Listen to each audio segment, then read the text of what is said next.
परशुराम के चार शक्तिशाली शिष्य, जिसके सामने साक्षात भगवान श्री कृष्ण भी नतमस्तक हो गए, जिसमें से एक तो खुद भगवान हैं। रामायण और महाभारत, जिसमें भगवान विष्णु के ऐसे शक्तिशाली अवतार मौजूद हैं, जिसे गुस्सा दिलाने से स्वयं देवता भी कांपते थे, जिन्होंने अपने पिता की हत्या का बदला 64 क्षत्रिय राजवंशियों को मार कर लिया था। उनके इसी गुस्से को शांत करने के लिए बजरंगबली ने उनसे कई महीनों तक युद्ध किया था। हम बात कर रहे हैं भगवान विष्णु जी के अवतार भगवान परशुराम जी की, जिनकी शक्ति की कई गाथाएं आज भी हमारे अंदर जोश जगा देती हैं। वे 8 चिरंजीवियों में से एक है और आज भी इस धरती पर मौजूद है। कहा जाता है कि परशुराम जी बड़े क्रोधी स्वभाव के थे। इसी क्रोध को शांत करने के लिए उन्होंने भगवान शिव जी की तपस्या करने की ठानी, उनकी शक्तियों के सही उपयोग के लिए शिक्षा देने की ठानी। उसके बाद उन्होंने 3 ऐसे शिष्यों को शिक्षा दी, जिन्हें हराने के लिए खुद भगवान श्री कृष्ण को भी छल करना पड़ा। परशुराम जी के ऐसे दिग्विजयी शिष्य जो बेहद ही शक्तिशाली थे, और यदि खुद भगवान श्री कृष्ण कुरुक्षेत्र में खड़े ना होते तो ये तीनों शिष्य बिना किसी सेना के महाभारत युद्ध को मात्र 5 दिन में ही खत्म कर देते। जब अर्जुन ने श्री कृष्ण जी से पूछा, माधव, यदि इन महारथी योद्धाओं को छल से ना मारा जाता तो क्या होता और इस युद्ध का क्या परिणाम निकलता, तब भगवान श्री कृष्ण जी कहते हैं, पार्थ, यदि इन योद्धाओं की मृत्यु छल से ना होती तो इन्हें मारना असंभव था, क्योंकि ये तीनों योद्धा अस्त्र और शस्त्र में निपुण थे। यमराज का पाश हो या इंद्र का वज्र, इनको कोई भी अस्त्र नहीं काट सकता था। लेकिन एक ऐसा भी शिष्य होगा जो भविष्य में जन्म लेगा, जिसका इंतजार खुद 8 चिरंजीवी करते हैं। यहाँ तक कि परशुराम जी भी उन्हीं का इंतजार कर रहे हैं, ताकि उनको शिक्षा और दीक्षा दी जा सके। तो चलिए जानते हैं आखिर कौन है वो शक्तिशाली शिष्य। परशुराम जी के पहले शिष्य हैं भीष्म पितामह, देवव्रत, जो अपनी भीषण प्रतिज्ञा के कारण भीष्म नाम से विख्यात हुए, जिन्होंने जब भी युद्ध के लिए शस्त्र उठाए तो सामने वाले की रूह कांप गई। राजा शांतनु और माता गंगा के पुत्र भीष्म, जिन्होंने आजीवन हस्तिनापुर की एक रक्षक के रूप में रक्षा की, जिन्होंने न सिर्फ कंस जैसे योद्धा को हराया बल्कि खुद अपने महान गुरु परशुराम जी से भी युद्ध किया। वो युद्ध पूरे 21 दिनों तक लगातार चला था, जिसका कोई भी निष्कर्ष नहीं निकला। तब नारद मुनि और कई और ऋषियों के समझाने पर रुका था। खुद परशुराम जी ने इन्हें असंख्य अस्त्र और शस्त्र का ज्ञान दिया था। सिर्फ यही नहीं, कहते हैं भीष्म पितामह ने जब कुरुक्षेत्र का युद्ध लड़े तब वे हर रोज हजारों पांडव सैनिकों का वध कर देते थे। भीष्म पितामह की शक्ति के बारे में अर्जुन को भगवान श्री कृष्ण बताते हैं, क्या तुम्हें ज्ञात है पार्थ, जब महामहिम भीष्म ने स्वयं सूर्यदेव को ललकारा था, तब अर्जुन कहते हैं, माधव, आखिर कोई कैसे सूर्यदेव को ललकार सकता है, जिनसे पूरा पूरा संसार प्रकाशमय हो जाता है। तब भगवान श्री कृष्ण कहते हैं, वो ऐसा कर सकते थे क्योंकि महामहिम की शक्ति उनसे भी अधिक थी।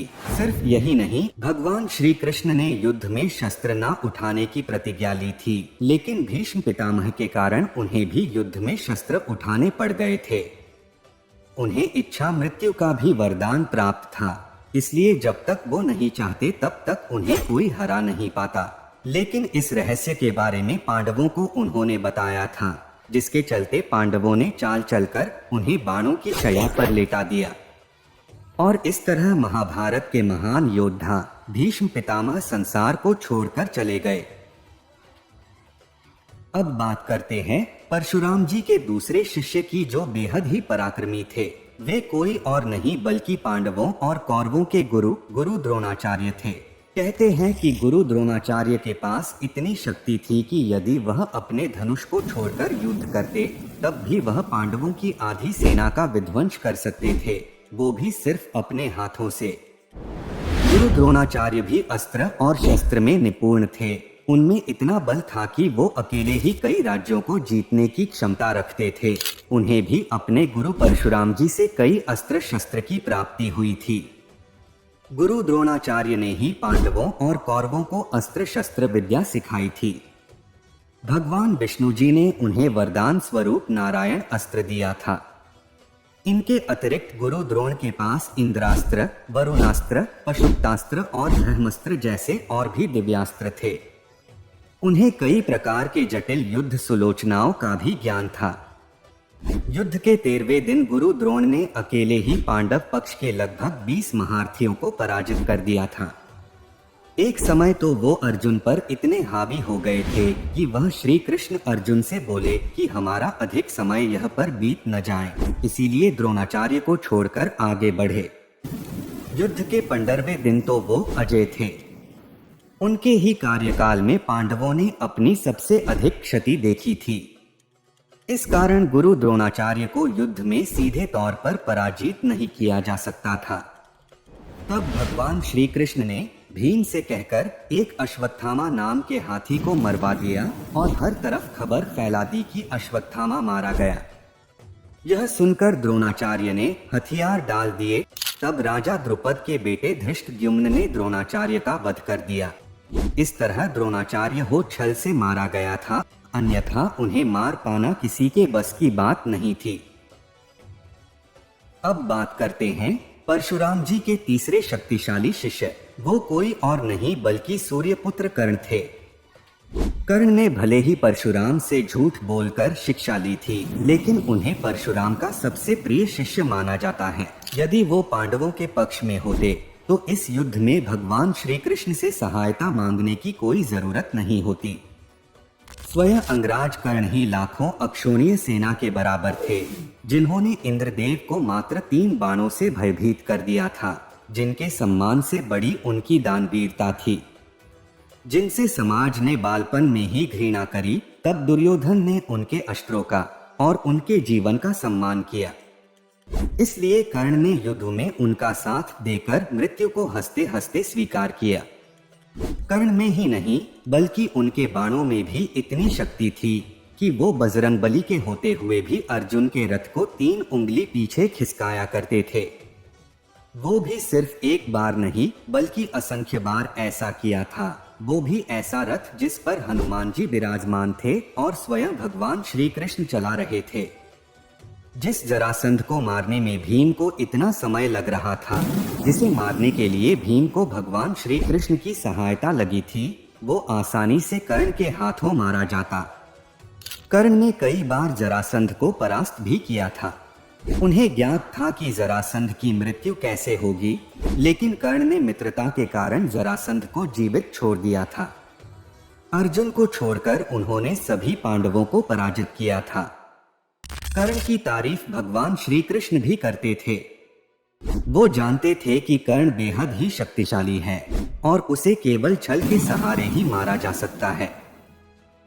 इसलिए कर्ण को बचपन से सूर्यदेव के आशीर्वाद स्वरूप मिले कवच और कुंडल को छल के सहारे इंद्रदेव ने निकलवा लिया।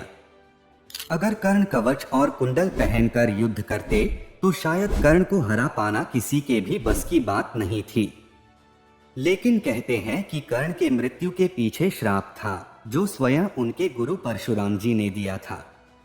जब उन्हें पता चला कि कर्ण ने झूठ बोलकर शिक्षा ग्रहण की है, तब उन्होंने कर्ण को श्राप दिया कि कर्ण अपने अंतिम समय में उनसे ग्रहण की हुई शिक्षा भूल जाएंगे।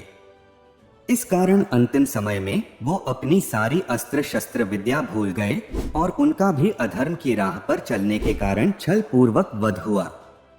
अब बात करते हैं परशुराम जी के आखिरी और शक्तिशाली शिष्य की, जो खुद एक भगवान होंगे, जो स्वयं भगवान विष्णु के 10वें अवतार होंगे। हम बात कर रहे हैं कल्कि अवतार की।